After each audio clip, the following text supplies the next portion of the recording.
So we'll be looking at some really interesting things. The people are lined up over here, but first I just wanted to say a few words about Wareham Historical and this antique show.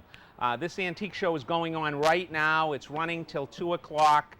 It's a wonderful event. It benefits the Historical Society. There's dealers from all over New England that are set up here, and it's a great event. You should try to come down to see it. The Wareham Historical Society supports several historic buildings in Wareham, including the Ferring Tavern Museum, the Meeting House, the Chapel, and the Kendrick Maritime Museum, which is located near Toby Hospital. Karen McMorrow has been in charge of the society for a number of years and has done a great job with this event. Also today, they're having a fiddle contest over at the church, Irish step dances, and a cakewalk, a real cakewalk. You walk around and look at the cake. So, we're going.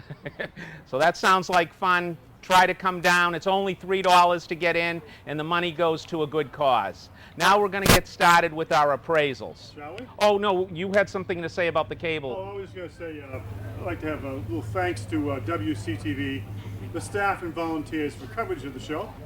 And come on down and see the facilities and the staff. Just see what it's all about. Open house today at the studio is 10 to 12. Meet the board of directors and all the staff. Again, thanks to all the volunteers for helping us out. Okay, Frank. All right, I think we're up over here, Sure, Chris. Frank, let's go. Who do these belong to? Oh, that's Jay. Oh, this object belongs to Jay Hurd. Jay is the director of the station here, and I'm not from town, but I'd like to mention that he's done a fantastic job with this cable station. They produce some wonderful shows, and it's a very professional outfit. Absolutely. We'll start with this object. Where did you get this, Jay? That belongs to a friend of mine. Okay. And she got it from her dad, so that's all we really know. All right, what we have here, Chris, is we have an American cast iron doorstop dating to about 1920. What is that, a greyhound? I'm not good with my dog, sure. with be a my greyhound. dog species. Yeah. Do you know, Chris? Looks like it is. I'd say so, yep. I've handled a lot of American doorstops over the years, and I can't say that I've ever seen this one, so I would assume it's probably rare. What the key to these doorstops and their value is the finish and the paint. If this has been repainted, it loses about 80% of its value. This has not been repainted. It's a little dirty, but we like to find them that way. It's got wonderful original paint, a little rusty here. But he would sell, if he were out on the green today, I would suspect someone would probably ask about $200 to $300 for that. Wow. That's about right. Yep. Nice. Now this one, Jay, gets a little trickier. Okay. This is from your family, or? That was in my house, yeah, when I bought the house. Oh, really? Well, first we try to, I'm going to put this down so they can zoom in on it. We try to identify country of origin. That's where we would start with this. This is Chinese. It's heavily damaged, but it's old, very old. It could be 19th century. It could even be as old as 18th century. Probably came over to this area with one of the China trade ships that travel back and forth from New England to China, starting in about 1780 through the late 1800s. Because Chinese objects are very hot right now, they bring a lot of money, but this damage is going to hold us back considerably. You're missing the whole top of this. But even in this state, I think I'd estimate it at maybe $200 to $400 if it were in a sale. Great. Would that be just a vase, Frank? Yes, yeah, because it has a rolled over lip. It didn't have a cover. That's right. Yeah. Great. Thank you very Okay, much. you're welcome. Great having you back. Yeah, thank you. Thanks, Jay. Chris. Good to Good see you, having man. you back.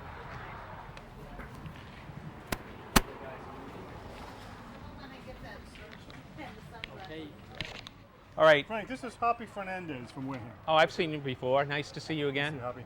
Take care. Okay, what do we have here, Hoppy? A few things that I found while I was working. This is Okay. by Oh, yeah. boy. Okay. All right, Hoppy has brought in this pottery object. It is American.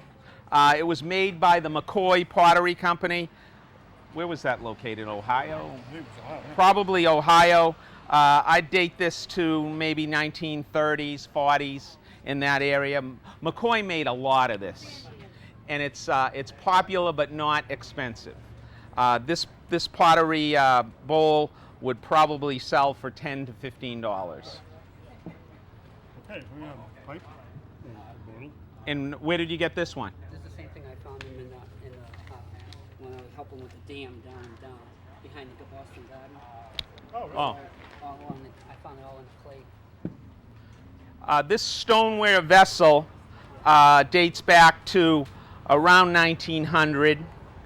It's marked on the front, Robin Sugar Ale, so it had some type of a liquor in it. You found it where it was probably buried somewhere? Buried down Near Boston Garden? at 200 feet below sea level. 200 feet below sea level. Still, it probably dates back to about 1900, so it's not ancient, but because it has the name on the front, people would like that, the stoneware people would like that, and they'd probably pay $50, $75 for something like this. Chris, why don't you do that Sure, bat? I'll be glad to do the baseball bat for you, Poppy. Okay, this is probably circa 1920, 1915. DSM, which I can't remember. I can't think of the name right now, but that's a regular brand that used to make baseball bats in that era. It's in pretty tough shape, unfortunately, but that's okay. Yes, found that in clay too. Found that in clay? Really? Preserved pretty well for clay. And this thing here's probably estimated. heavy. It's a very common bat.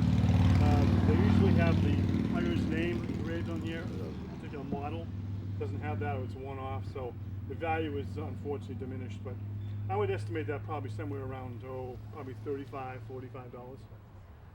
It's pretty neat though. Thanks. Oh.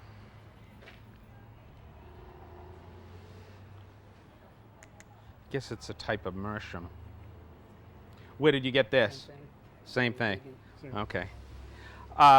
We have a pipe that again probably dates back to the late 1800s, 1880, 1890. It's probably not American.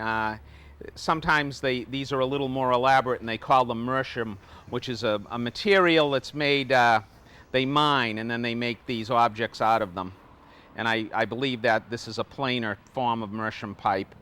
And this would sell for around $25. It's a type of agate ware or agate glass, which is very unusual to see a commercial bottle made in that kind of material. Sometimes you see Victorian art glass made of that agate glass, and it was a more expensive product than this. So whatever this held, someone thought a lot of it. And I think because it's that agate material, instead of being a $10 bottle, it's a $50 bottle. Same thing. He dug it up. Did you find the gold coins while you're there? No, I Oh, didn't. okay. This is an interesting piece. It's advertising. It's stoneware, which is a type of earthenware made in the late 1800s. It's made from clay, and then they've colored it with this cobalt decoration. It's done in a mold, and this says BOVOX, Bovox, and then it has a little motto on it which says "makes real strength." So evidently, it must have been a powdered material by the shape of this vessel, not a liquid. So if you took this Bovox, I haven't heard of Bovox, you evidently gained strength from that. Oh, there you go. Early steroids. There you go. Yeah, it's early steroids. That's a good comparison, Chris. And That's right. but it's fun, and it's interesting because of this little motto, and this would be $80 to $100. All right, we have. Now you didn't dig this up. Okay. All right. We have an early violin. It has when you look at a violin, more often than not, they have the maker's label inside this little window. It's a paper label. Unfortunately, many of the European makers tried to confuse the buyers of these things early on, and they'd put like a Stradivarius label. I don't know how many violins I get brought a year that say Stradivarius. Worcester, Mass, made in 1923. The artist, it doesn't really give the, Reinhard Meyer. So this is a German who probably immigrated to America at that time and made these what we call student violins. This one, however, has beautiful figured maple and is in excellent condition. It's in its original case, and Chris, it has its original bow. Right. Sometimes the bows, even on their own, can have significant value if they're signed, and they're usually signed up through here. This one is not. What is the history behind this? It's just a friend gave me. I was a musician at one time. Oh, really? So when did you get it? 20 years ago? Oh, yeah, 20 years. I got it before that 20 years. So all that being said, it's a nice package. Even though the bow needs to be restrung, it would this piece here has been replaced. It would the package would sell for $200 to $400. So, Okay, what do we have over here? hello, how are you? Hi. Nice to see you again. Hello. This is Chris Engle. Nice to meet you. Nice to meet you. Okay. All right. Got some artwork, Frank? Yes. So, where did you acquire this piece? The pieces were acquired at a church function, and they have, places where the money goes to the church, and that's where these were purchased. What church was that? St. Vincent de Paul. Okay. All right. The first piece we're looking at that you've brought in is from the 1920s. It's a colored lithograph, so it's a print. It's not a hand-done object. It has a classical motif showing horses and these Grecian-looking women with the castle in the background. It's in nice condition. It's in its original frame, and if you saw this across the street at the fair, they'd probably have it priced at around $75 to $100. What was the era on that, Frank? 1920. There you go. But it's the thing with this is it's a print. It's not a handmade piece. It wasn't done by hand, one of a kind. They probably made thousands of these in the 20s, and these were made to be sold for modest homes, as wall decoration. Okay. I'm going to put this right there so we don't have an accident. Is there history behind this one? It's old. Why don't we switch? Very old, that's all I know. And it came from St. Vincent's as Oh, well. okay. Same place. Okay. This is the same type of thing as our previous object. Again, this is a print from around 1915. It's a print of a famous European painting. It's a colored lithograph, again mass-produced, nice presentation with the original frame, and this would sell for a couple $100. But it's not a hand-done piece. No. I always thought it was a painting. It's not a painting, unfortunately. If it was a painting, it would be at a whole different level. But, many times items that are under glass are hard to determine, unless you look at them all the time. Okay? I always thought maybe the signature was underneath the frame itself. Well, there probably is a signature, but it's a signature that would have been all prints are copies of paintings, so it would have a signature on it, but it would still be a print. Okay. Okay. Let's lay that down like that, and maybe if you hand me that dish. Any other history behind this?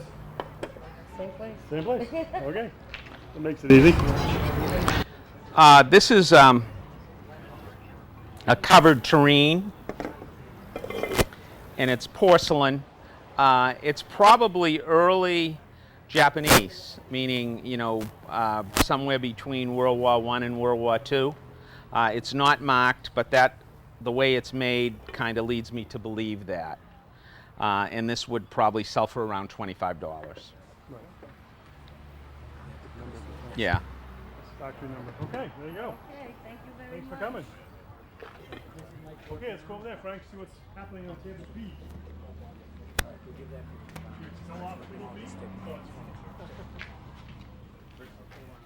Here we have Chris Parks, is Yes. that correct? From Fairhaven. Yes. Nice to meet you. Nice to meet Hi, you. Chris. Show. How are you? Frank? Nice to meet you. All right, here we have. All right. I know I spoke to you, Chris, during the preview, and these two paintings you brought in have an interesting story attached to them. So if you could just tell our audience about that, it would be great. It's paintings painted by a lovesick sailor to a relative, Sally Walk, in 1878. He sends this letter full of, oh, I miss you, and what life like is at sea. Yeah. And he then sent Yeah. the paintings a little afterwards just to show her how much he Isn't that nice? liked her. So they've been passed down through the family. I've had them cleaned by the museum. Who cleaned them? Yeah, I had them cleaned quite a while ago, so Yeah. I can't remember who did it. Yeah. They were pretty dark when I got them. And they've been reframed. Yes, Okay. And what, is there a date on that letter? 1878. Okay. I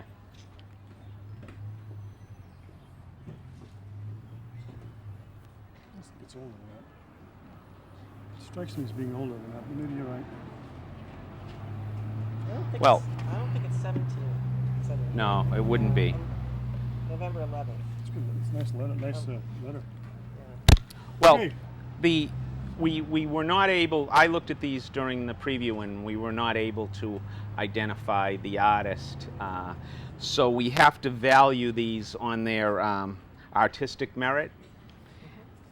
Generally, when we would value paintings like this, we would find the artist's name and look it up in a database that would give us auction results for that particular artist. So we don't have that advantage here today in the short time we're doing this. So this is going to be evaluated really on just through connoisseurship rather than technical research. The two pieces are excellent marine paintings dating to the 19th century. And they're in good condition, and they're very appealing, and they were done by someone who was very good. I can say that. And just as they sit today, without knowing the artist, I would say they'd probably, if they were in one of our auctions, I'd probably estimate them at $400 to $800 for the pair. And then if you could find out who the artist was, which is possible, with some time and research. Then they could be better than that. But they're very nice. Very nice. And the letter and the provenance really adds a great deal to them. It helps them out a lot. So thank you for showing us those. Thank Very you. nice. Thank you very much. Judy? Yes. Hi, Judy. And Chris, this is I'm Frank McNamee. Hi, Frank. This is Chris Engle. Okay. Good. Okay. I have two of You have those. history behind this? They've been in my family for 50 years that we know of. They're not a family heirloom. They're not ours. Okay. Okay, Judy has said that she has a pair of these. These are called ewers. Yours? No, E-W. Yeah, ewers. They traditionally were used in the late 19th century by the Victorians for mantle decorations. You'd probably see one of these on either side of the mantle. They weren't really used for anything utilitarian. They were purely decorative. This is porcelain. It has a hand-painted scene of flowers on the front, and it's marked on the bottom with an Austrian stamp. Austria and Germany at that time, and France, produced a lot of porcelains with hand-painted scenes, and that's from. And a lot of that material was imported to this country because we were a big market for them at the time. And the Victorians loved decorative objects. They loved clutter. And a Victorian house would be Hasn't changed. would be filled with things like this. In fact, there'd be so much in that house that you would struggle to find a flat surface on a table to put something down. That's the way they decorated, which is kind of the opposite of what's going on now with modern decorating. But anyway, and that actually that theory of a sparseness now, which the decorators are advocating, has caused actually a little downturn in the value of objects like this. If this were at this fair 20 years ago, you might have been able to sell it as one for $150. If this were at this fair today, you probably would be lucky to get 75. But you having a pair, you know, 150 to 175 for the pair is probably a logical value at this point. That's fair. Okay. Thank you. Yeah. Good. I know these people. This is Eva Clary and my old friend from college, John Clary. Chris Engle. Nice to meet you. Nice to meet you, folks. So I didn't come to the house, so you brought the stuff here. Well, There I you got two items. Okay. I'm still waiting for Oh, you. okay. Nice going, Frank. All right. I'll come. All right, I know you will. I talked to Diane. This was in your cottage, or where'd this come from? It was in the house. Okay, when you bought it? All right, this object is a kitchen collectible. It's American stoneware, but it has this neat insert beater. What would this be beating? Eggs? Eggs. Whipped cream, honey. That's Yeah. expensive for Oh, the Yeah. vanilla. I see. Yeah. Yep. Yeah. Yeah, it says tablespoon full. Yeah. Okay. So this is a nice collectible object because it's all here, probably from the 1920s. And they like kitchen collectibles. People will buy these to, you know, to put on a shelf in their kitchen for decoration. Yeah. So it's got a little hairline crack that hurts it a bit, but $50 to $75 would be what it might sell for now. But it's downhill from there. This is a very common little washboard. We see hundreds of these, produced around the same time as that. But if this were over across the street today, you might have to pay $20 for it. Okay, Frank. So, Thank good. you. Thanks for coming, Great to guys. see both of you. Good to see you. Good to my see you, love to John. Diane. I will. Okay. How are you? I'm fine. I'm Frank McNamee. This is Chris Engle. My name is Paul, and this is my wife, Teresa. Hi, Teresa. How are you? So we have some things here. Yeah. A couple of books I found in my mother's attic. Winnie the Pooh and Rebecca St. Brook Farm. This is from your, I'm sorry, your My mother's attic. Oh, really? And I have Lord's Prayer This is here. you're from Wareham, right? For Wareham. And I have found a Lord's Prayer in my grandmother's attic. Oh, it's interesting. Okay. We'll Very start good. with the books. Okay. It's Paul, right? Paul, right. Paul's brought in this book, Rebecca of Sunnybrook Farm. 1903, Houghton, Mifflin and Company. This is a regular reading copy. It's not a first edition. It has what we call a missing spine. There should be a cloth piece here. So this was something that someone used a lot and read and liked, but because of the condition, wouldn't sell for a lot of money. It would be $5 or under. Okay. So I'll put that over there for now. The next book is a little better. It's Winnie the Pooh, which is a good title. They like that. And this one was 1926, but it's the 54th edition. 54. So it doesn't qualify as a rare book. And again, we have what's called a damaged and loose spine. We have loose pages. But Winnie the Pooh is a little better. This would be more closer to $10. Right. Now, Paul, this was from your Grandmother. grandmother's. I'm going to angle that down so they can see it on the camera. It's, what is it, the Our Father? Exactly. This dates back to the Victorian period, late 1800s. It's a colored lithograph with the Our Father or Our Lord's Prayer, and it's nicely illustrated. It's in its original aesthetic period frame, which would date this to about, the frame anyway, to about 1880. Nice package, looks like it's never been removed from the frame, has its original pine backing, old nails. just the way you'd want to find something like that. Religious, does it have a date? Yes, Mark. 1880. Very good. How'd I do? How about that? Yeah. I didn't see that ahead either. Okay. All right. Religious objects there's a narrow collecting field for them. There are people that like these that will buy them, but there's not a huge market. So it might be something that I know you'd never sell it, but it might be a little difficult to market if you were to sell it. But it's worth 100, 125 in that range. Sure. Very good. Thank you. The frame helps a lot, by the way. Now, There is no frame. I'm going to defer Uh-oh. to our It's top Paula. estate jewelry specialist to come over here and take over. Paula Dean. Paula Dean, she's here? No, it's not that Paula Dean. Is my thing not working? Okay.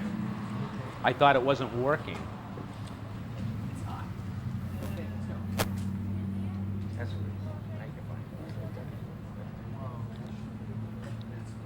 Where did you get these? There's a hush. Spain. I went to Spain about 30 years ago.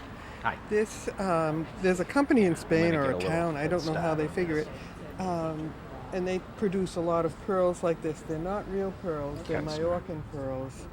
Majorca is where they're from. Sterling silver clasp. They're nice, they're costume. They are pretty expensive, you know, considering their costume jewelry, they're pretty expensive when you buy them. I think these have yellowed a little over the years. About 30 years old. Yeah, and you want them to be, if you put them up against something white, you want the pearls to be white, so that Okay. hurts it.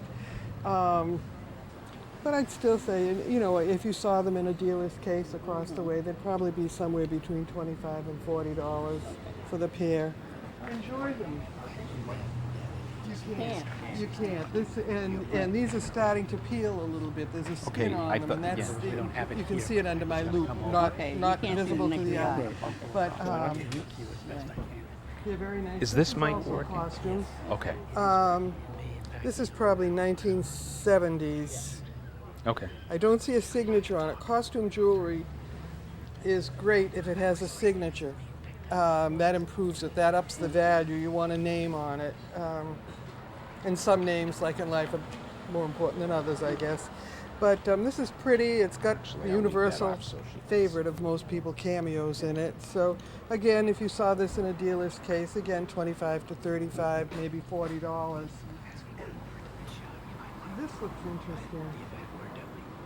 What is the story on this one? It was given to me when I went to another antique dealer. The cable part.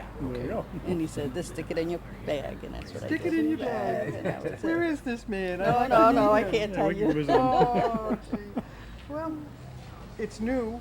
Knives aren't my forte, but it's interesting. Spain? Spain, Is it that is this Spain, because I Spain. went on the internet. I binged it. So. What did you come up with? Anything on the I internet? couldn't get a price. They wanted me to join. Oh, and they join, would, yeah. You think? Worth Yeah, point or yeah. something, sure. And then they would tell me what it was worth. Yeah, but it's Meanwhile, from they Spain. would take money out of your charge account every month. Right. I think it's a novelty knife, killer blade, no pun intended. Dope.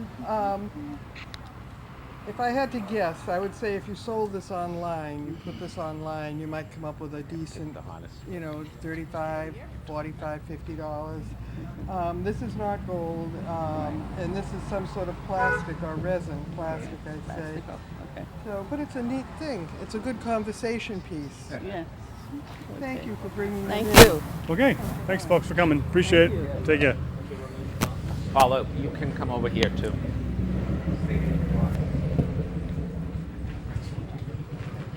Okay. Okay. Let's Chris, see before what we start, Go ahead. why if people just started to view this, Sure. why don't you tell them a little bit about the event that's going on here at the station again? Sure. This is Hang on one second. this event's being promoted by Wareham Cable TV. Yes, WCTV here in Wareham is doing the show for us. All the volunteers and staff, we'd like to thank them very much for our show. And come on down, by the Isn't way. there an open house That's here? correct, Frank. It's just there's today at I believe it's till noontime. There's an open house here at WCTV to come down and meet the staff, meet the board of directors actually here today too. And you can see what it's all about and how a TV station is run here in Wareham. So come on down if you have a chance. It's really a fun place to be. I've been involved for probably must be 5 years now, I guess. So I really enjoy it, and the people are great. So come on down. And also, the Wareham Antique Historical Show, Society, yep. Go ahead. Historical Society show is going on. It's going on till 2 o'clock. There's some great things for sale over there. And also they have the fiddle contest, Irish step dances, and cakewalk. There you go, cakewalk. All right. This is Diane from Marion, Frank. Nice to meet you. Hi, Dan. meet you. See you. Where do you live in Marion? Right in the Tabor Academy area. The No, neighborhood I over there. live you on go. Point Road. Oh, okay. Neighbors. Uh-huh. So you brought some interesting things, and I brought Paula over because she likes dolls. So we're going to do the doll first. Okay. We can do this together, Paula. It looks to me like it's a Ketzner. Mm-hmm. Yeah. German. It's German. Compo body. Composition body. Is it jointed? Jointed at the shoulders, Not at the arms. not at the arms. Sleep eyes. Hey now, very good, Frank. Very good. Very good face. Good face. Teeth. 2 teeth on the bottom. She's just teething. She's a baby doll. Now what's rarer, teeth or no teeth?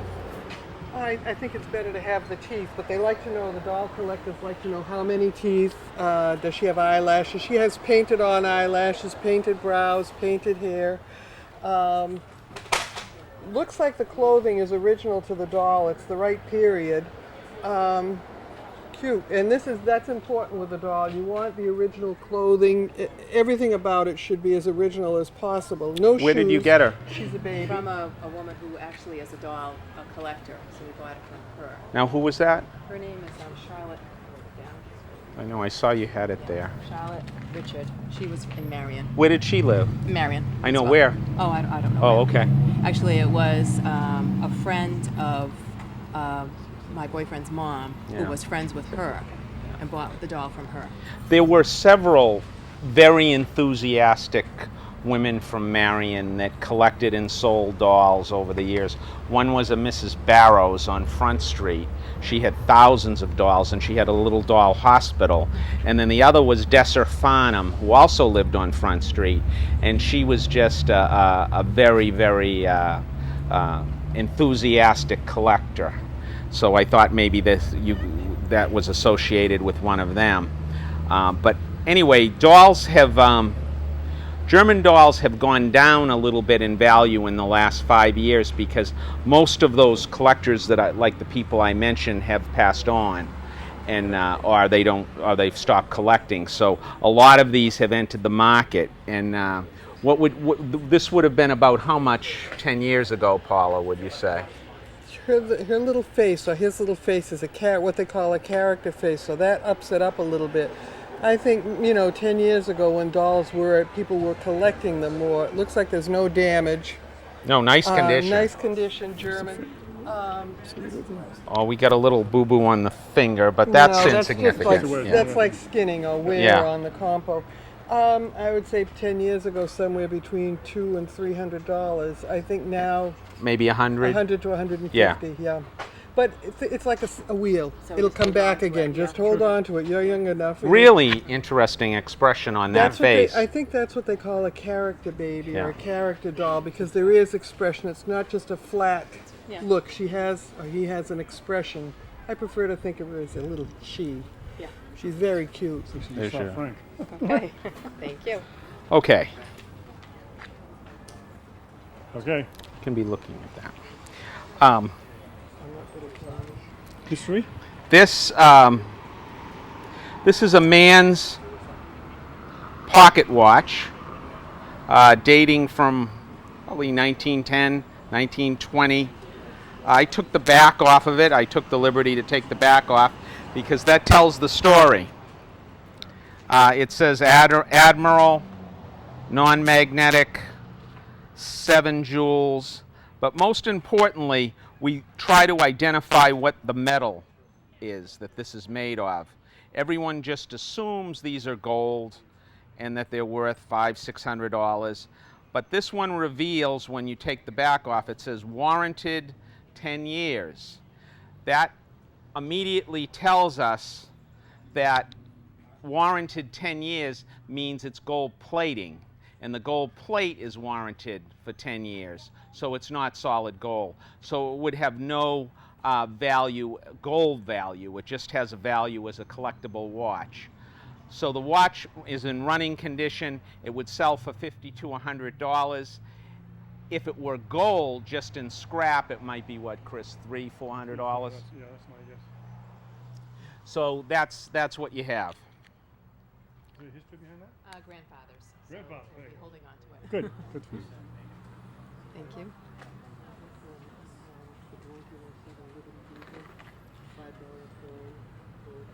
Okay, we have a 1907 Liberty Eagle $5 gold coin, and this is gold, and it's very nice.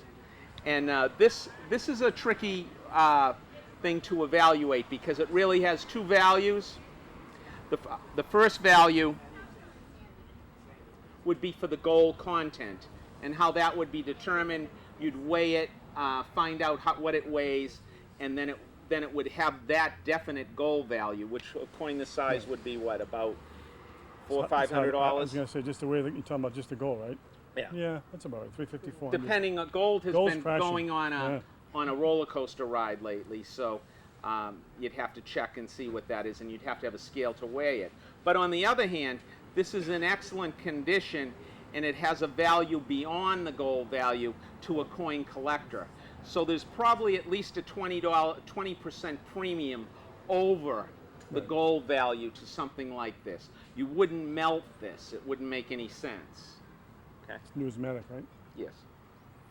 We'll be holding on to that as well. And that's a grandfather's also? There you go. Great. Okay, well, thank you very Well, much. thank you very much. Pleasure to meet Thank you. Take care of yourself. Okay. Let's go back to the other table and see what's new. Thanks, Paula. Or shall I say what's old? What? Hi, Let me how are just you? get this, I'm Frank McNamee. Get this message here. Karen, Abby, Linda. and Linda. That was my aunt's name, Abby. So we're from the Midwest, so these things are all from So the you Midwest drove in some way. all the way here for us to No. do It this? says, it says Dartmouth. We've lived here for 15 years. But Okay. All right, let's start with this. Obviously, a chest of drawers They there. brought in a drawer from a chest of drawers that's at your house, I assume. two chests of drawers and a full-size bed and a rocking chair were in the whole set. Okay. Okay. Right. There's a mark on this, so no. It's good to bring a drawer in because when we're looking at furniture, a drawer tells almost the whole story. Not the whole story, but a lot. You can learn a lot just from a drawer by the type of secondary wood, which is this, the type of construction, etc. Helps us date and evaluate a piece of furniture. This one is easy because it's signed Berkey and Gay Furniture.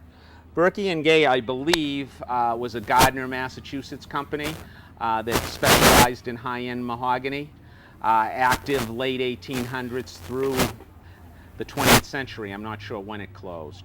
Your set dates from the 1920s era. Makes sense. It's what we call, for lack of a better term, depression furniture. And your set, however, is a little bit better. It has solid mahogany secondary wood. It's beautifully made. It's machine dovetailed, meaning it wasn't made by a cabinet maker. It was made in a factory type setting. And there's two chests and what else? A full-size bed frame with a nice rounded Okay. top.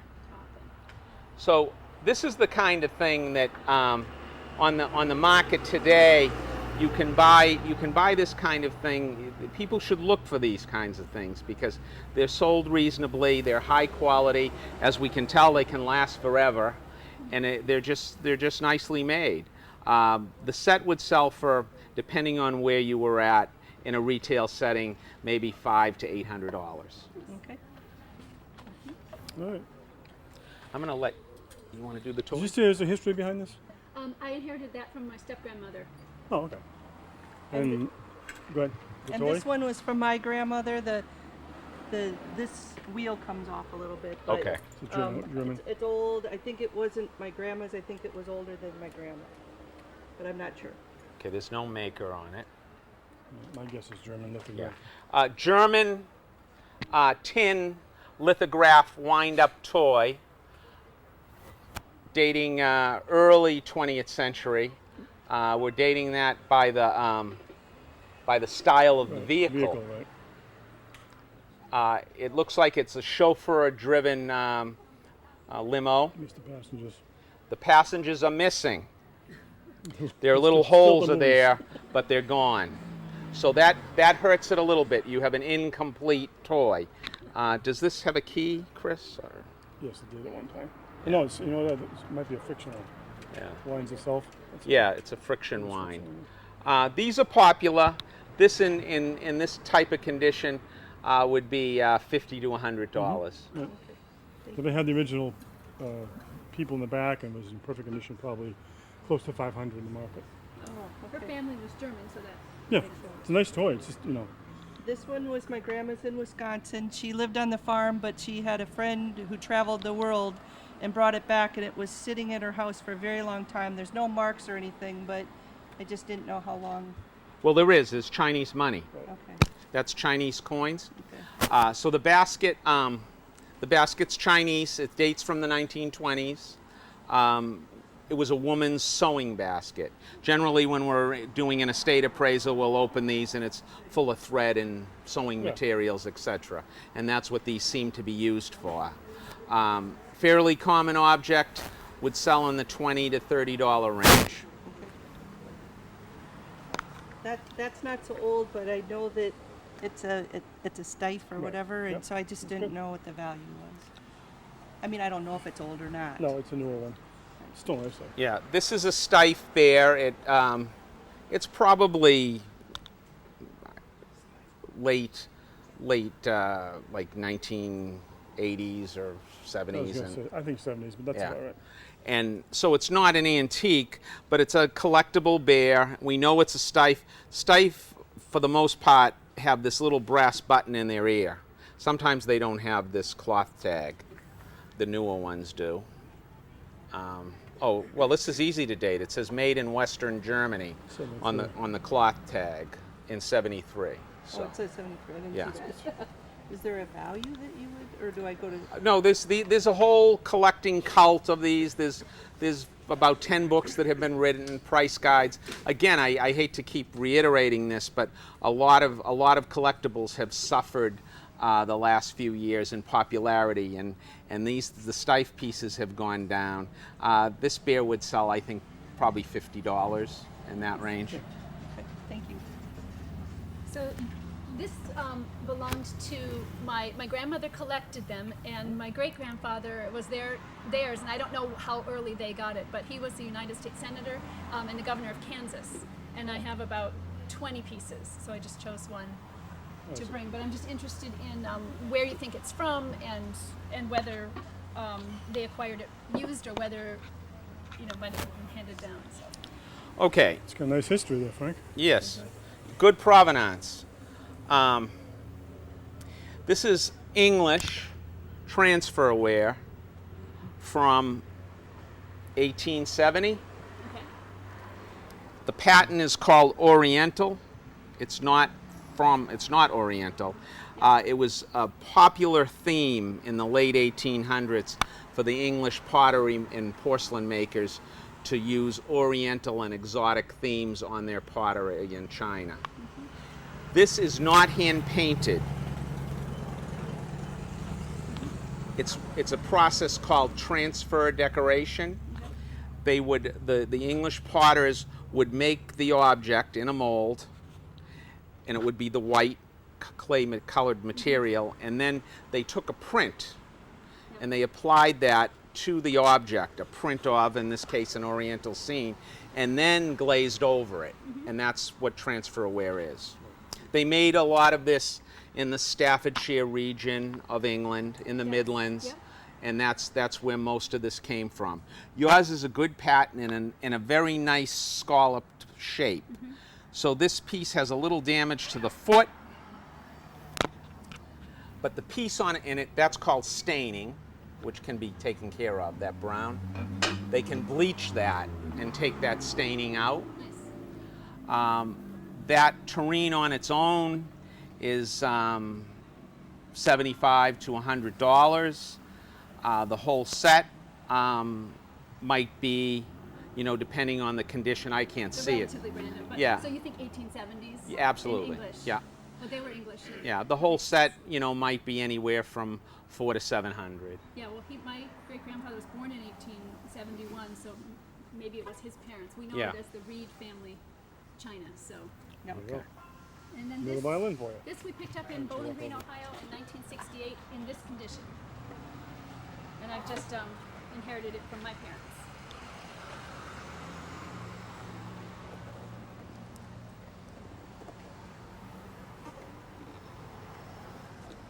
I don't think I've looked for labels. Well, this is interesting because we just talked about this when we looked at the other violin.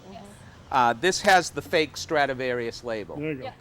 But it's not a Stradivarius. It's not worth $250,000. Come on. We've known that. We've known that since the You kidding me? I'm sorry, it's not. I'm sorry. It's worth $100. Does it have the I'm fake sorry. Stradivarius label? Yeah, it's right in there. If you're Okay. looking at an angle, you Got can it. see it. Well, they were from here, but they met here in New Bedford, and then they settled for 70 years in Bowling Green, Ohio. So. Oh, interesting. Well, some Thank you. interesting things. Thank you so much. Okay, thanks for Very coming. much. Yeah. Good to see you. Thank you. Have a good day. Stay Happy stay 4th of cool July. somewhere. Same to you. All right, let's head over to the other table again. And we have Peter coming over here with my notes. Thanks, Peter. This is Elizabeth from Dartmouth. Hi, Elizabeth. Hello, I'm Elizabeth. Frank Shake McNamee. hand. We're a little moist here, but it's okay. Yes. Getting warm here. Okay. Okay. You want to tell us the This history has first? no markings. It's from my mother's family. She Okay. always said it was Dresden. I have no clue. I have 12 plates, all with different, completely different designs Right. on it, and I have a what I would call a footed compote. Okay. So what you have is a dessert service. The compote's probably for pastries, and these were dessert plates. Can't say Dresden-like, not marked.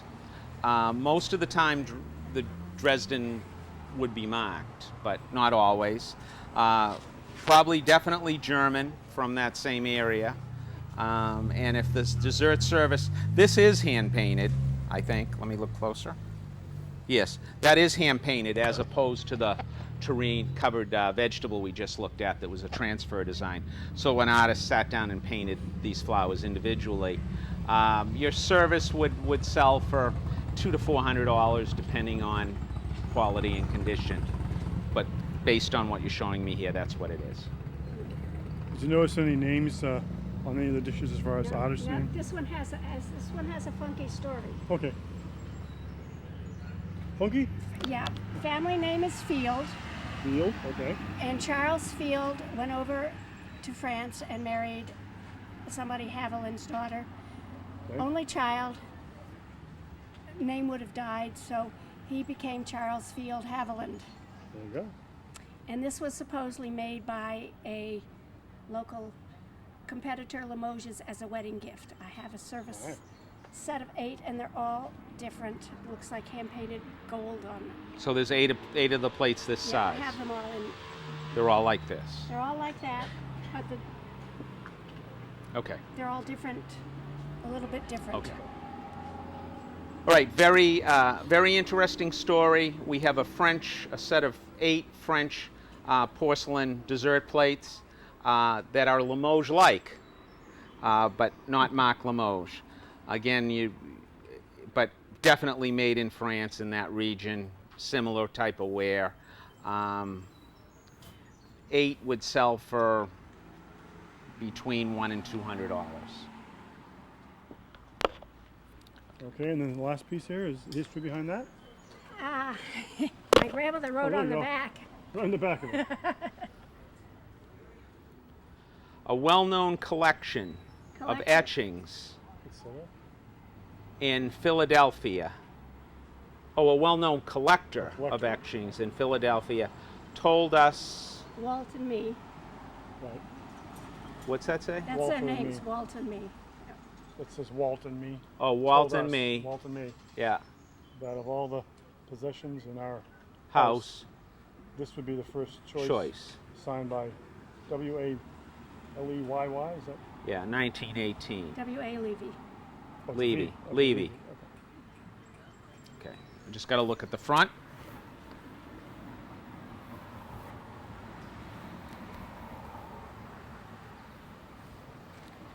What do you think for an age on that, Frank?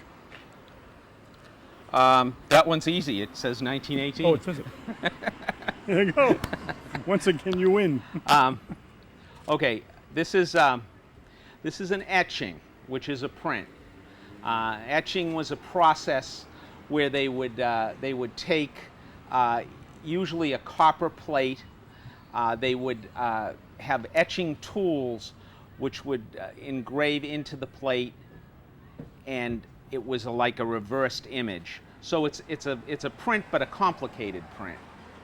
And it's signed. Many of the good artists, to increase their income, would take up etchings and engravings because they could not mass produce them, but produce them in quantities. This is not a one of a kind. He might have produced 200, 300, 400 images from this plate, this fellow Levy, which he's hand signed here, and then it's signed in the plate. And it's also titled Marchand. It must be the fellow's name that's in the picture.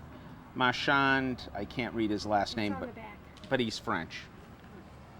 Oh, there it is. Marchand des Habits. I don't speak French, so I'm not sure what that says. You don't? Etchings are a very specialized collecting field. To evaluate this exactly, you'd want to go and look up and see if Levy has any auction track record. But generally speaking, European etchings from this period, with the exception of Whistler, etc., the real big names, sell in the $100 to $400 range. If you get into like we have a Whistler in our next auction, it's a French scene, and that's expected to bring around $1,500 or $2,000. But you have to get into a bigger name to achieve that kind of a value. Very nice, though. Okay. Thanks for coming. Thank you. Have a good day. Thank you very much.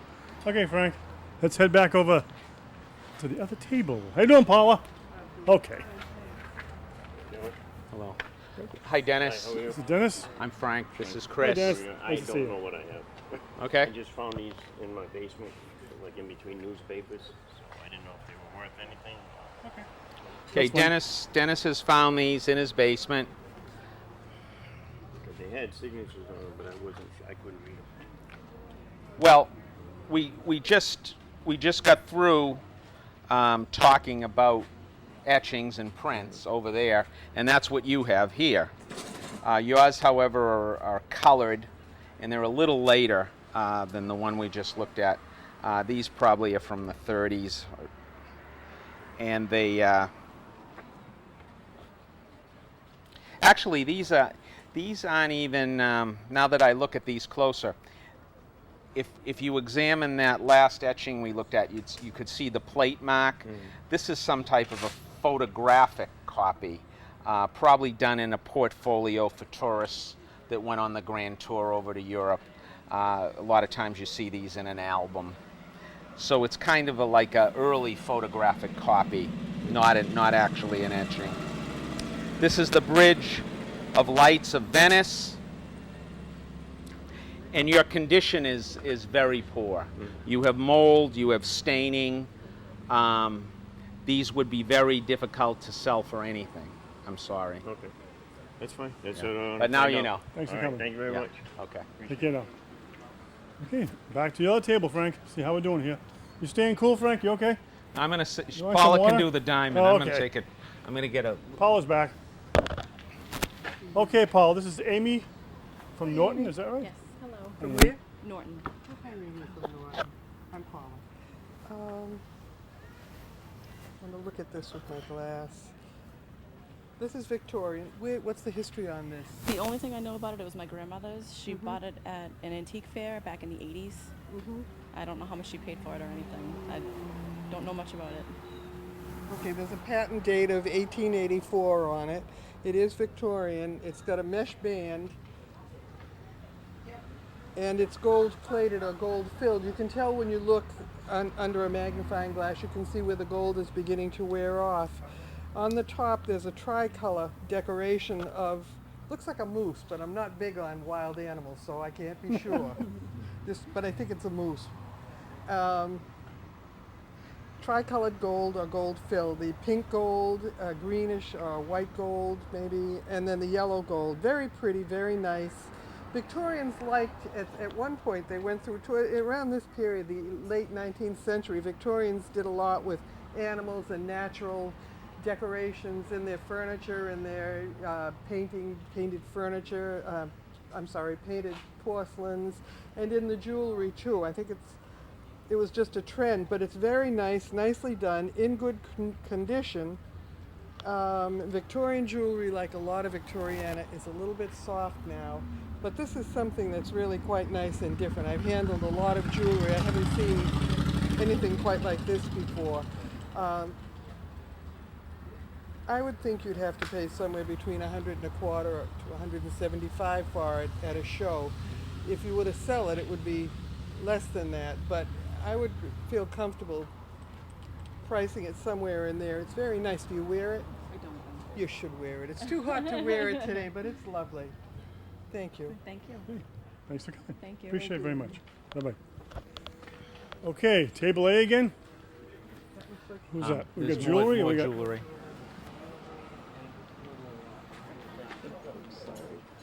Okay. Well, Frank or Chris. Who do we have here, by the way? Let me check. Miriam. Miriam. Nice to meet you, Miriam. Nice to meet you also. Let me just get the diamond tester to be sure. Okay? I'll get it ready for you. Okay. It takes a while to warm up. I looked at that. It was 14 karat. I'll do that Nippon. Yes, onset. Chris, you want me to do the Nippon mustard Yep, might pot as well while do that, yep. Paula's? And this is Chris? Miriam. Miriam.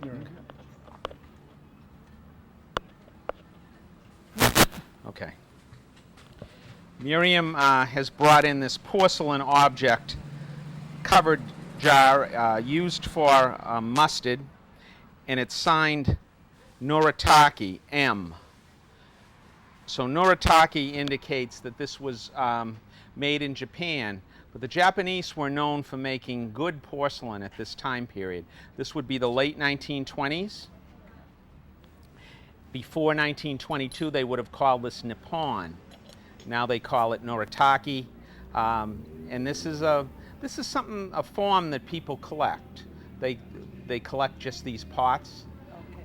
So it has some desirability. In the market today, $30 to $50. Thank you. And that M, by the way, that's on the bottom is for Moriagi Brothers. They were importers of this type of Chinaware to the United States. Thank you very much. Okay, Miriam. Okay. You have a very lovely diamond ring.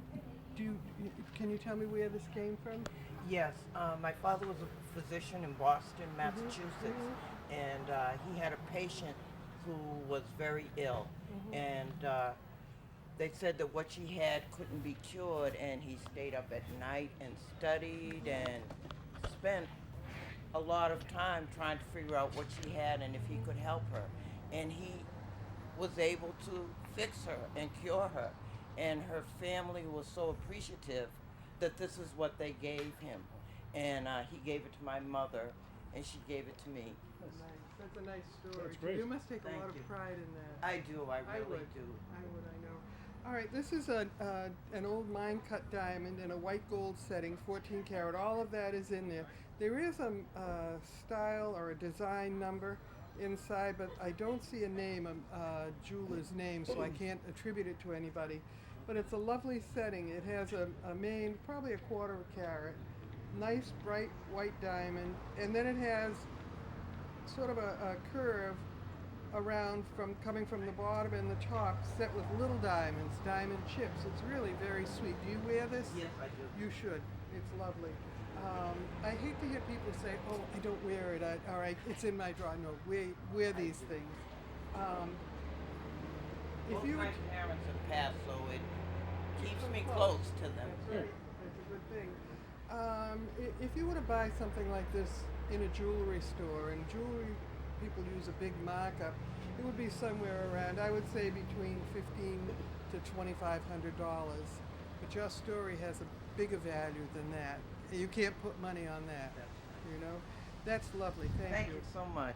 This is your person. These Those are auction results. costume. They're very stylish. They're very nice. They're fairly contemporary, and I know You that probably by can't. within the last 20 years, 25 years, because of the Similar. wire that's on Yeah. them. But they're I very have another one beautiful. of his They're at home, they have too. enameling on them, set with a little rhinestone or a brilliant, and they have beads dropping from them. So I would wear these and feel pretty good in them. I do. I wear those Yeah, too. and they're probably like $20, Okay. like that. But they're pretty.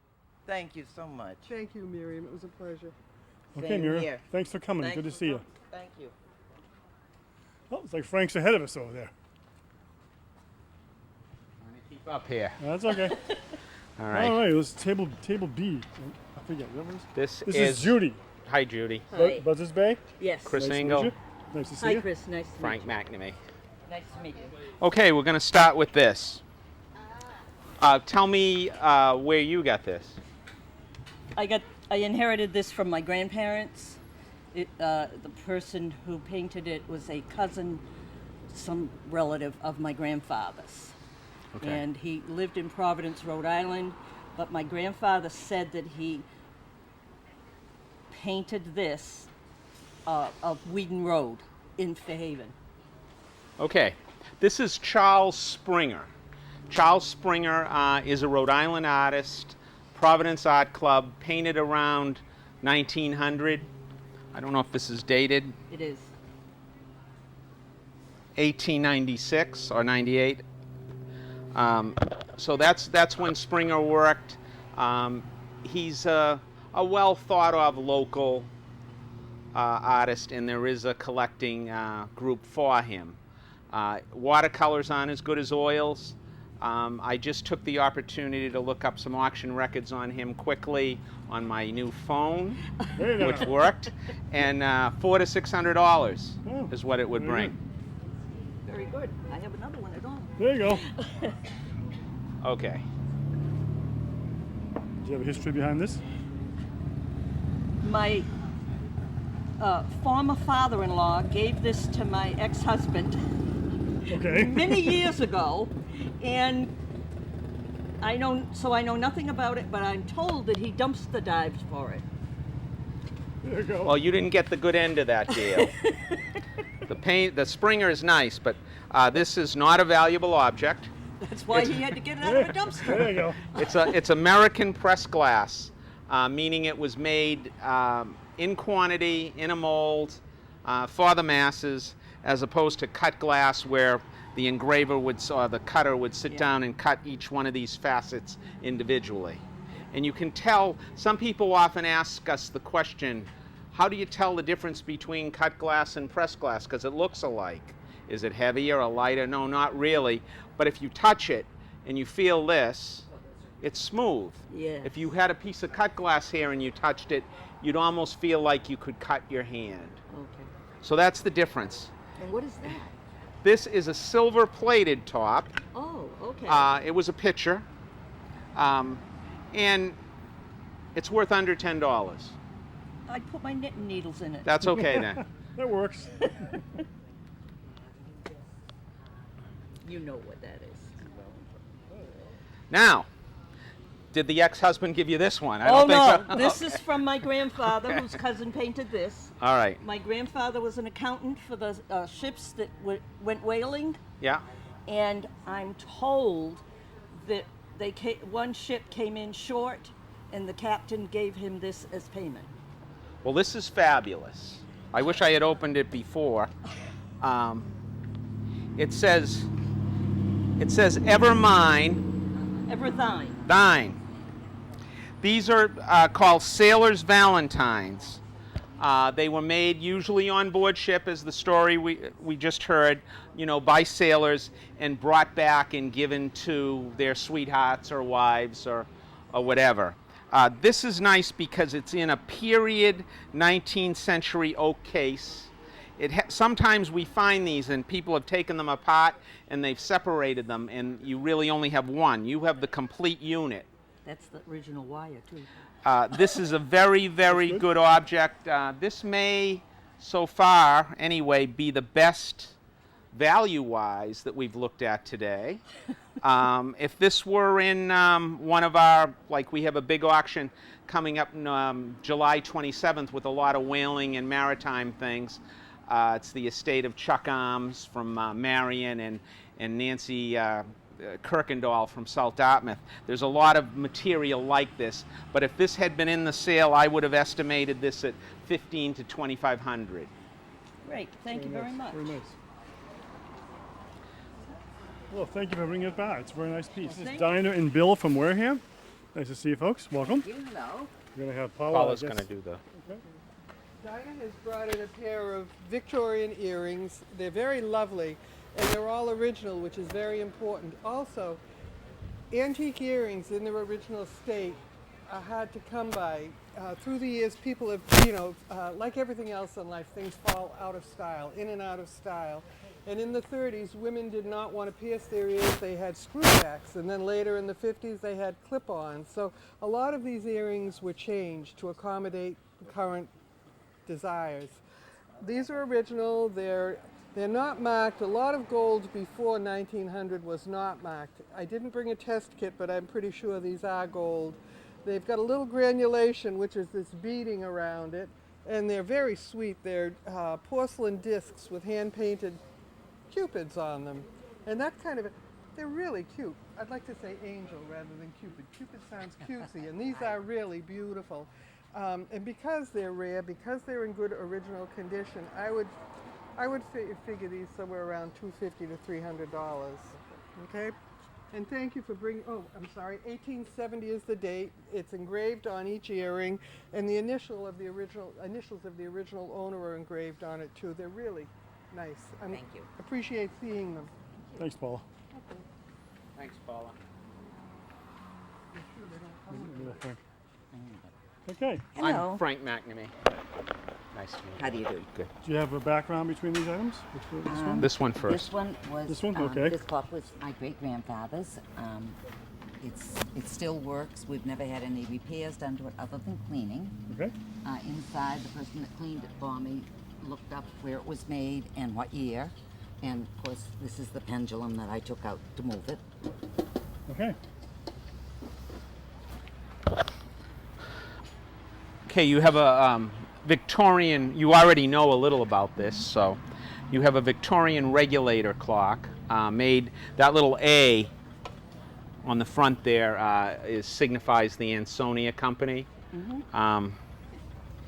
The little note there says Ansonia, New York. The thing about this, however, is the bevel glass sides and door. Usually these are brass. I was going to say it's high quality glass for all of This is metal, white metal, which is a lower grade material, which is unusual to find a clock of this quality in this kind of a case. Generally, they have a nice heavy brass case. The pendulum, however, and the face. Did you see the face on this? No. It's fabulous. That's why I can't figure out what. Yeah. It's almost too good for the case. The pendulum has a typical Victorian decoration of a woman's head that you see in a lot of the Jella furniture, the same head or the same figurehead. And very elaborate, actually the dial is brass and porcelain, very elaborate dial. It's in working condition, has its original key. If this had the high level case, it might be 700 to 1,000, but with this type of a metal case, I feel it would be a little less, maybe 400 to 600 in that range. Yep. Okay. We have some artwork. Oh, you'll do a chair? Okay, we can do the rock. Okay. We're going to have to move this so they can get a shot of it. Up on top? Can you guys get that like that? Okay. Do I'll you have a stand history- back and talk about history of this. that? Yes. My great-grandfather was a wheelwright, and he made the chair for his wife when she was expecting her first baby to rock the baby in, and it's gone to every child in the family since. Very All right. nice. What you have is an American walnut ladies rocker, cane seat, cane back, hand caning as opposed to press caning. That helps date it a bit because the hand caning was used a little earlier. Press caning was something that was developed in the late 1890s, where instead of someone weaving each individual piece, they cut a ridge and Right. put the caning in as a sheet. So yours is a little earlier. It's hand carved, probably made originally as part of a bedroom suite. You know, and for a nursing rocker, of course, that is the perfect use. Original finish, looks like original seat and back, which is unusual because generally those get broken, especially if people use them. But the color would indicate that it hasn't been replaced, or if it was a long, long time ago. Little rockers like this, to your family, this is priceless. On the market, because of its size, people like to sit in bigger chairs now. It wouldn't bring as much money as you think, but would probably sell for around $75 to $125. Oh, That's bubble wrap. Bubble wrap. Okay. I'm going to have to take a second to look at these because I didn't get and to. on the back, I believe that one is right up on. Is it up on that Stowe one? and Rock, I believe that. Oh, okay. Is a lithograph. Sure. It's a black and white lithograph. It's done by a fellow named Stephen Stowe. Stowe Wengeroth. Wendenroth. Wengenroth. The title is Main Tapestry. Wengenroth died in 1978 at the age of 71. This print was sold and marketed by Kennedy Galleries.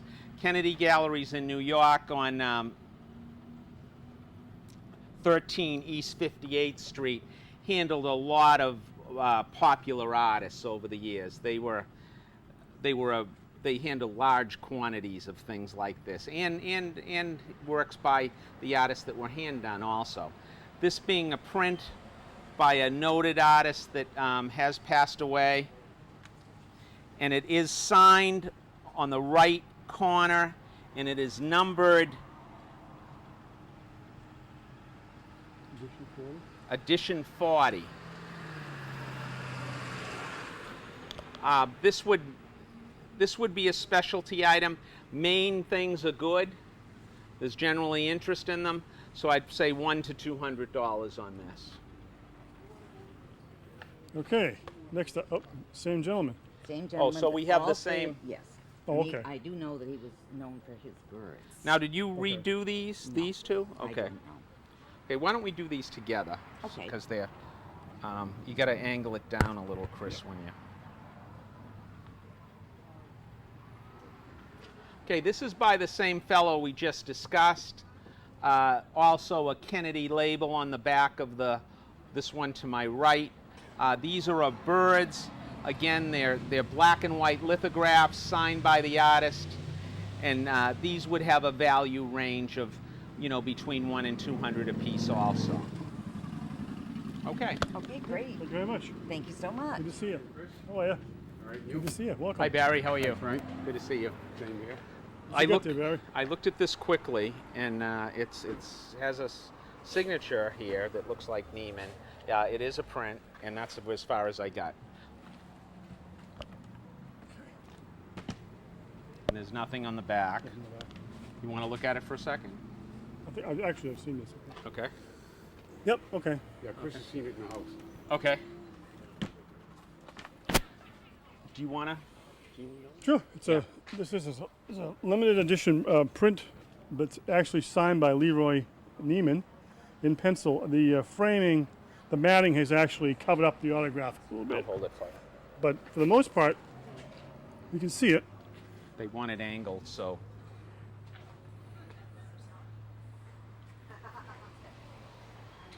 Okay. Barry, do you remember who the team was? Is it All right, this is a collage of. This is remember the teams? This is Julie Serving, Yeah, Dr. right, J. right. Oh, Walt- Celtics. Okay. Not all Celtics. No, Walt Frazier plays for the Knicks. Right. I think that was Darryl Dawkins with the Sixers. Yep. Meadowlark Lemon, Harlem Globetrotters. Wilt Chamberlain, when he played for the Lakers.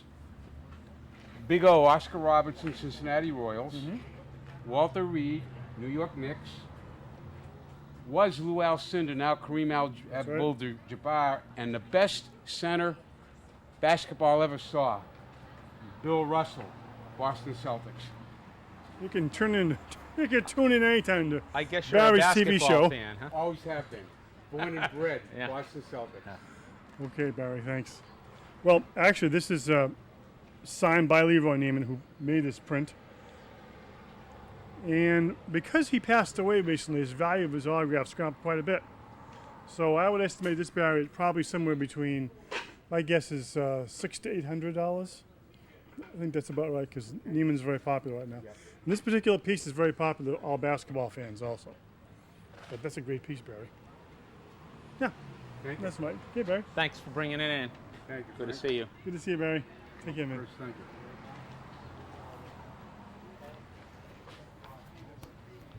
Hello. Hello. Good to see you. Patricia from Parkwood. Parkwood Beach. I'm Frank McNamee. This is Chris Engle. Nice to meet you. Nice to meet you. This is. Hi, how are you, sir? Okay. Let's start off here. Do you have a history behind these things? Well, all I know is that they belong to my favorite aunt, Clementine. Okay. And she was from Scotland, and that's all I know. I don't know Okay. any of the history. Aunt Clementine. It's like the song. Yeah. Okay. Well, Aunt Clementine was talented. This is the type of thing that was done in the 1920s. Would that dating be right? 20s, 30s? Yeah, I think so. Okay. Women would, yeah, it was mostly women. I don't know of any men that were doing this then. But You never know. mostly women would go out, they would buy this tray. Yeah. And then they would go out and catch butterflies. Wow. Sometimes you see these with milkweed, etc. And a lot of times you see these in wicker trays. But it was a type of, it was a 1920s, 30s pastime for ladies. And it's really all hand done, unique, one of a kind object. $50 to $75 today. Kind of neat. Would they be viable? People would still buy things like this? Yes. Yeah. Yes. I had it on That's the a little wall. tough. I never Yeah, did this that. has some deterioration here. Oh, I didn't even yeah. see that. It looks yeah. like moth damage. Yeah. Yeah. Okay. That would hurt that a little. Yeah. I might have to downgrade that to around 50 with the damage. Yeah. Yeah. It's pretty though. Beautiful inlaid Nice frame, tray I though. was I gonna say, know yeah. it. That's where I thought. That's beautiful.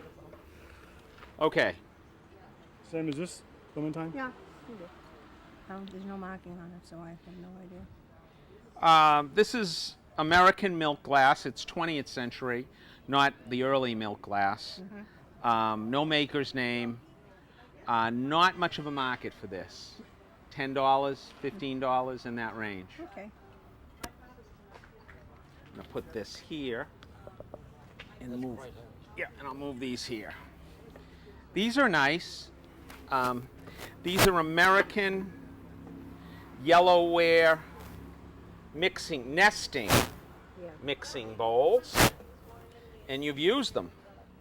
Well, my grandmother must have Yeah. used them.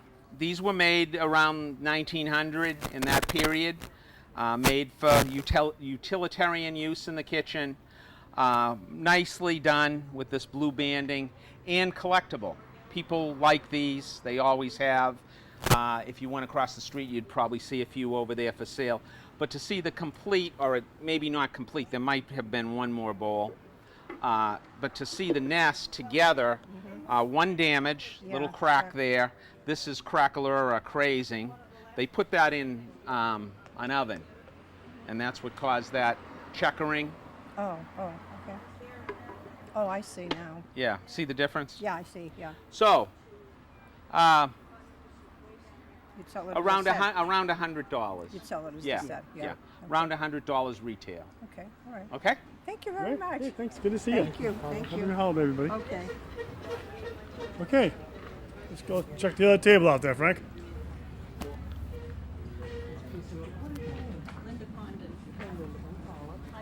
Frank? Hang on one second. This is Linda from Onset. Why don't you do this, and I'll be looking How you at doing, Linda? this. Nice to see you. Okay? Good, how are you? In fact, I might take off with this. Get back here. I know where you are. In fact, I am going to take off with this. This is good. Did your dad, See you, Frank. Did your dad buy this for you or for your mom? For my mother. For mom. And he also bought a pin for my aunt, which was a dogwood branch. Yeah, it's absolutely beautiful. Linda has brought in a pin and earring set designed and made by Cheney, and his first name was, if I say this, I'm going to fall all over myself, Ingalina Gugliano. Gugliano. That's William in Italian. But anyways, okay, Gugliano Cheney. My eyesight's failing me. The motif is a cluster of cherries with the cherry blossoms around it. It's done in a heavy cast silver, and it's really beautiful. I've had jewelry from this company, but never signed by the principal in the company, which would upgrade this value and make it earlier. This is somewhere 1940, I would say, on this one. Beautiful size to it. I mean, if you're going to wear a piece of jewelry, these little dainty things don't do it. Wear something that shows up. This is beautiful. The earrings have been changed. They were originally I still have the screwbacks. posts, the screwbacks. They're done to accommodate, like I was saying with the other appraisal, people change the earring fasteners to go along with what they're comfortable with or what the style is. But these can be reverted back. As long as something can be reverted back to what it was, the value will stay the same. The pin alone has got a great value to it. It's just the detail in it and everything. It's just a wonderful piece.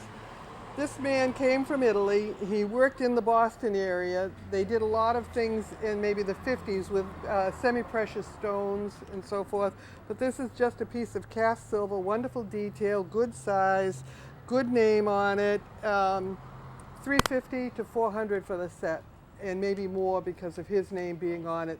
Most of the jewelry, in fact, all of the Cheney jewelry I've seen is just has the name Cheney on it. So having come from the original, the beginner of the company, I'm probably not wording that correctly, but the founder, thank you. That's why he's the boss. Gets the big bucks. At my age, no, I could never forget that. At my age, I'm still a peon. This doesn't say much. Anyways, but that's what I would say. $350, $400 for the set. Thanks, Paul. Great. It's wonderful. Absolutely beautiful. Thank you very much. I do. Good. We spoke the other day. Yes. Okay. All right. This is one of the stars of the show. Did you want to tell the background on this, where you got it? Well, it was given to my mother by my father for their 25th anniversary. My father was an art dealer in Boston for many, many years. And Who was your father? What was his name? his name was Robert Campbell, and Shore Galleries was the name of his gallery. I remember that. Yeah, and he gave it to them for their 25th anniversary. Gave it to my mother for their 25th anniversary, and it's been in the family and lovingly held onto by me. And you just have the one piece? Yes. Okay. All right. This object has a lot of good things going for it, besides its background. First off, it's sterling silver, so that gives it a value for its metal content. But it's made by Tiffany, so its value far exceeds its metal content. It's something, I don't know what silver's at today, but if you brought this into one of the places you see advertising in the newspaper, they'd weigh this and they'd probably offer you $150, $200, because that's what it's worth for scrap. But because it's Tiffany, it's worth far more than that. And this is a takeoff of the English King pattern. Right, right. And it's not exactly like the King pattern, so it's quite possible. Tiffany did a lot of specialty work for wealthy families. It wasn't just like a store where you just go in and buy the thing. Sometimes they'd make a silver service for you. The captains of industry, you know, the Rockefellers, the Carnegies, etc., all had Tiffany silver. It was the place to buy your silver. And this is part of a very large silver tea service. There would have been coffee pot, teapot, sugar, creamer, waste bowl, tray, and maybe tongs, other pieces that all match this. So at some point in time, this got separated from the rest of the set. It is marked on the bottom, Tiffany and Company, and it has a 925 over 1,000, which means that it's 925 pots silver over 1,000, which is the sterling standard of the time. And then it has a registry number or a catalog number. So you said you had called Tiffany. Did they know who this was made for? Or? They should be able to find that out because it's such a special thing. But all that being said, because it's sterling, because it's Tiffany, because it's this English King pattern, which is quite desirable, if this were in one of our sales auctions, I would estimate it at 500 to 1,000, and it might do better. And of course, if you had the whole tea service, you could probably retire. I did already, but not, Okay. not on that sugar bowl. Okay. But it's a lovely object. It's very pleasing. Really the prettiest thing we've looked at today. Not the most valuable, but close. Oh, good. Okay. Copper and brass. It says on the bottom, handmade in England. Oh. That's as much as I know about it. Copper and brass, handmade in England. There you go.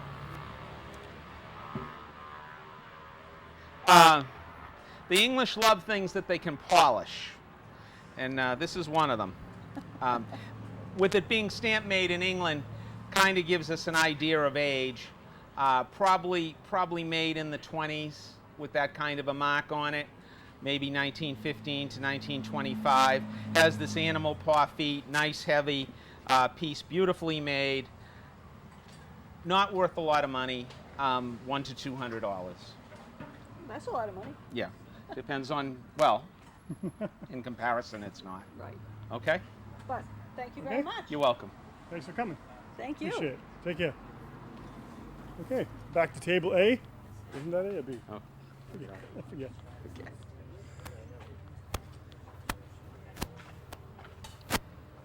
Okay, Hi, Frank, who do we Tom. have? How are Tom? you? You've been waiting a long time. Is it hot over there? Okay, I know we spoke about this earlier. You want to get in here, Chris? Where did you get this? It was someone that was in the war? It was given to me from someone that came back from the Second World War. I think he said he got it in North Africa. I'm not sure. That's what he told me, but Okay. I'm not sure that's where it's from. I think from what I saw on the internet, it's Persian, I think. Well, when I came over to look at it with you earlier, when I saw this design, I immediately thought it was Persian. Of course, all those areas are interconnected. You know, it could very well be, you know, Moorish or Northern Africa also. But it certainly looks Persian, and it looks like it dates. I did take it apart, and it is put together with a threaded rod, so it's not an entirely handmade object, but it's a nice early one, and I'm certain it predates the war. You know, it could be as early as the late 1800s, but I don't think it goes back centuries by the way it's constructed. Right. And this we thought might be inlaid gold, possibly. Well, that's what I thought. It's not paint. There's little I don't think it's paint. No, it's not paint. Well, I Yeah. don't think so. The handle on this, however, shows considerable wear right here. Someone used this, you know, so it wasn't just something made for a decorative tourist market, which is a good sign. I'm going to tell you, I don't have a lot of experience with these. I've seen them. I've seen some auctions where things like this have sold. If I were estimating this for auction value without doing research, I'd probably say $400 to $600. However, if you want to bring it in to my place on Route 6 sometime, I have a colleague that comes in once a week that knows everything about these, and he'd be happy to comment more on that, because I know you waited a long time, and I wish I could be a little bit more knowledgeable about it, but this is a real specialty I saw object. one similar to that, except a lot more ornate. Yeah. Online go for $40,000. Yeah. It was identical in size. Well, then we may want to have it looked at closer, but it... Oh, is this? What about the rest of the design here? That's engraved. Yeah, That's an engraved design. But when I took this apart, I might as well do this exercise now, and I'll tell you why I have come up with this conservative estimate. No, I understand. Is if you look at this threading, if this were an ancient object, it would not have uniform threading like this. It would have irregularities. This is perfectly uniform, like it was, you know, turned by a machine. So that would indicate that it would have to at least, you know, predate the machine, you know, be... Exactly. Pretty difficult to turn that on a machine, though, isn't it? Well, if you looked at early hardware, early threading, if you saw it like we do, you would see the difference right away. It's neat though. I thought so. But as I said, if you want to take a card and bring it in, there you go. I'd be happy to have Jim take a look at it for you. Appreciate Okay? it. Thank you very Thanks, much. Tom. Thanks. Have a good 4th. Okay, let's wander over. See a young lady over here waiting for us. Hello. Hi, how are you? Good to see you. Good to see you. This is Diane. This is Chris. Swift Beach. Hi, Chris. This piece was given to me some time ago to repay a debt. I haven't been able to find out anything about it, and that's why I'm here. Okay. I have to look at this for a second. if you don't Sure. mind.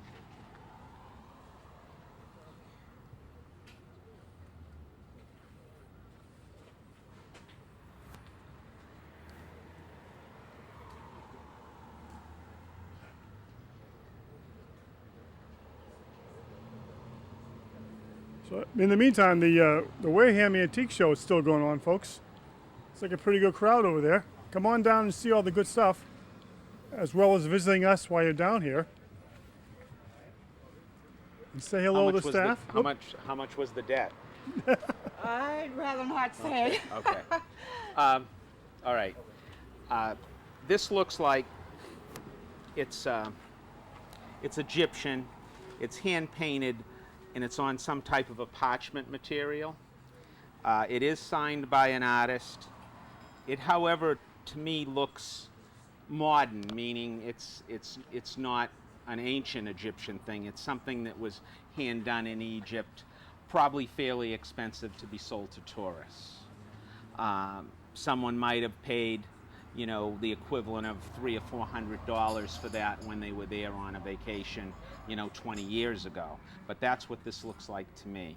So in the current market, you're probably looking at about half of that with a limited saleability. You know, there isn't a really strong market for that in this country. Right. So I hope the debt isn't too much. Well, I'm sorry to say it does not cover the debt. But can you give me an approximate date of...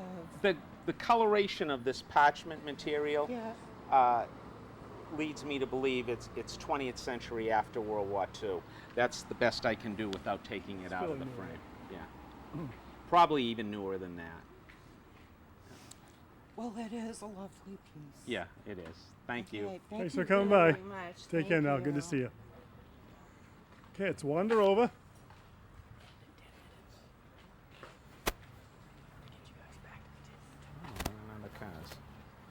Linda from Acushnet. Okay, you Linda? You come over here, Linda, with us. I'm Frank. This is I'm gonna Chris get in between Engle. for the microphone here. How you doing? Nice to see you. Okay, nice to see you. Well, you got Okay. a lot of stuff here. Well, I thought that this, I was just going to walk over there. Okay. Okay. Go ahead. What's the first item? You have a history behind that? This one? Just a picture of my mom's. Your mother's? Okay. This will take me a second just to look at this. So, okay.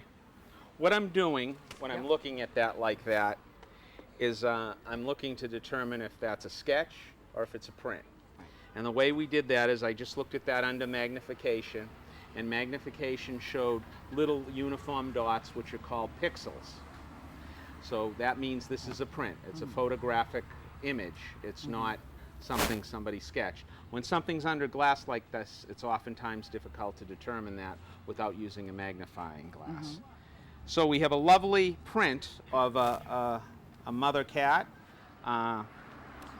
dated 1926, probably done later than that, and decorative value $25 to $50. And that one, this was torn off the back. But Okay. I think it's also. This will take me a second to look at also. Gauguin. Okay. This says Gauguin, Tahitian Mountains. Again, I look at this. That'd be Well, I nice. can, yeah, I can tell from not. I don't have to look at this closer. This is a print too. Right. Oh. It's actually has a copyright symbol right there. So that's a dead giveaway. If it was real, you'd be all set for a long time. Again, it's just decorative, $25 to $35. Now, a lady I know painted this. Who was the lady? Whoops. She was just a good A- friend of the family. what's her It name? says Alone. Her name is Arlene, but she named the painting Oh, the painting. Alone. She painted that probably, I'm going to say, in the late 20s, early Yeah. 30s. This is a painting. It is hand done, painted by a friend of their family, Arlene, and she titled this appropriately Alone. Depicts a young woman in a boat on a lake. She is a good amateur painter, probably not a professional, but it is hand done. It is a nice old painting. It's honest, has its original frame. Across the street, if someone had this, they'd probably have it priced at $75 to $125. Just a few odd things here. That's fine. Most of the Indian salt and pepper shakers that I saw on the computer were made in Japan, and this one had different numbers on the. It had numbers and it didn't say Japan, so I didn't know if it was anything different. That's fine. Okay, we're going to talk about salt and pepper shakers. In the early 20th century, it was very popular to collect figural salt and pepper shakers. I've gone into some homes where there has been as many as 1,000 of these, all different, but figural. You have this one showing Native Americans in a teepee. Then you have a pair of little oriental figures, and we have a chef, but he's missing the bride, or the other. So, this one is these are all Japanese. That's who made almost 90% of it. I didn't break anything all day. This is not a good thing. They made most of these. This is interesting. This is your best one. This might be worth $30, $35 to a collector. These would be considered fairly common. You might even pick something like these up at a yard sale for $5. And these, if you had the 2 of these, it'd be better. On his own, he's probably another $5 object. Just a little sugar and creamer. Staffordshire? Yeah, English Staffordshire Chris, transferware. We talked about that earlier. Sugar and creamer, a little ware, pretty common item. In a shop, you might see these at $20 for the pair.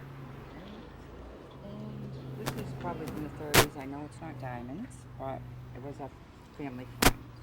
I'm going to have our top estate jewelry specialist comment on this one, and I'll leave you at this point, okay? Thank Paula you. will be over. Thank you. Come on over here, Paula. You okay there? I'm fine. Hi. Hi, this is Paul. What's your name? Linda. Hi, Linda. Nice to meet you. Where did this come from? It was a family relative, a family friend. Giving it to my mom, and then she gave it to me. Pass it This down. is the case, the same, right, original case.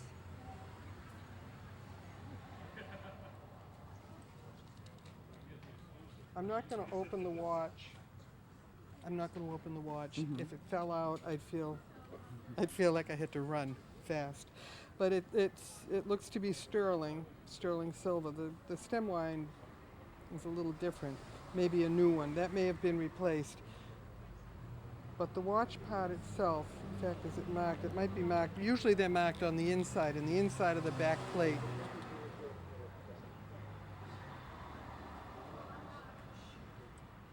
Looks to be sterling to me. And it's set with marcasites. You're missing one little marcasite. Does the watch run? Do you know if it runs? Okay. It's not a quartz watch. It's a wind up. And just wind it gently. You don't want to overwind it. I can't hear. There's too much noise background. But Boucher is a good watch. It's a Swiss watch. Traditionally, women's watches do not sell for what men's watches sell for. The other part of it is you need the length to it. I've got It was a tiny woman. tiny Doesn't woman. even fit mine. Yeah, that also hurts in that these older watches are very small. But this little band is not the original band. It's not sterling, and they're fairly common. You can replace the band and get it to fit, and you could probably have the watch running too, cleaned and running. It's but anyways, but it's a very pretty decorative watch in running condition. 125, 175, as it stands now, with the one marcasite missing, not knowing whether it runs or not, and it needs a cleaning. It needs a cleaning. And the small band, I would say probably somewhere around $50 or $60. But I think it's worth having someone look at it. It probably just a cleaning would get it running. Doesn't seem overwound. It still will wind a little bit, and it is really very nice. Very pretty. It's from the 30s. Is that I when think you it's think from the of? 30s or 40s, yes. Maybe closer to the late 30s, early 40s. Yeah, I do.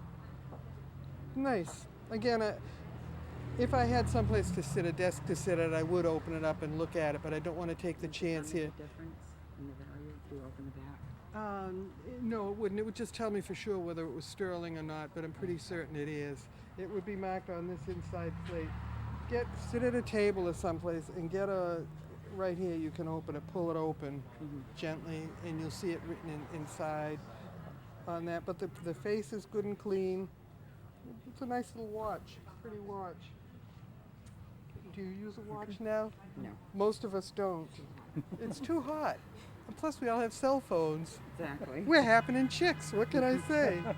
There you go, thank you. Thanks for coming. Good to see you. Take care. Okay, Frank, what you got back there? This is Lydia Hi, from Lydia. Wareham. This is Chris Engle. Nice to see you, Lydia. And she's brought in 3 interesting objects for us Okay. to look at. The first one I'm going to look at is this little glass container with a sterling silver top. This piece was part of a lady's toiletry or traveling set. What, Paula, what would the women put in this? Powder? No. Could be powder, could be almost any little thing, too small for a toothbrush. Yeah. Well, anyway, this is part of a multi-piece case set, probably English. And if we take the cover off and we look at the verso, we can see, I'm not going to bother trying to hold this up because it's so small, the camera won't pick it up. But it shows a lion with a raised paw. That's called a lion passat. That indicates that it's British sterling. The British didn't use the word sterling like we do. They had the lion with the paw like this, and that means that it's silver. And then it has a woman's head, and I can identify that woman as Queen Victoria. So we know the period and we know what it is. And on its own, not too valuable, $50 to $70. If you had the whole set, it would be quite a nice thing. The next item is a little puzzling. It's a walnut covered box. The hinge is detached, and the top of it has what looks like possibly the Bible or the Torah. It's a religious book in a different language. This is all hand carved. It has foreign writing around the edge, which looks like it could be Hebrew. When you look at the front of it, that to me looks like the wall at Jerusalem and different buildings in that area. However, there's a little granny note. Granny notes are what we call notes we find in pieces like this. Right. That's mentioning the Taj Mahal, but you said this might not be connected to that? Right. My grandmother Yeah. was an antique buyer, and At where? at B. Altman's in New York, Yeah, which so- was an old apartment store. Right, I'm familiar with that. They had a very fine antique department, and they did have a Jewish clientele. So it's very possible this was bought, for that purpose. And it's octagonal in shape. The hinge could be repaired. This type of thing would be $100 to $200. This is probably your best object that you brought today. It's a little covered box dating back to the early 19th century. This was used for snuff at that time, and these are very collectible. This would sell for $100 to $200. A very nice piece. Okay? And thank you so much for coming. Thanks for coming. Take care. Well, it looks like we're going to wrap this up. Is that correct? Stay there, Paula. No. Yes, we have 2 minutes. Okay. So we just wanted to thank everyone for watching today. Thank WCTV TV for putting on this event, and the Sperrys provided us with this great tent, which was a nice donation for the day. All the money goes to the Wareham Historical Society to help for the upkeeps of their building. The show's still going on. There's time to come down here to shop if you wish. Thank you all so much. Thank you, Paula and Chris. Thanks, Paula. Frank? Paula. Good job, Paula. Take care of yourself. Thanks a lot, folks.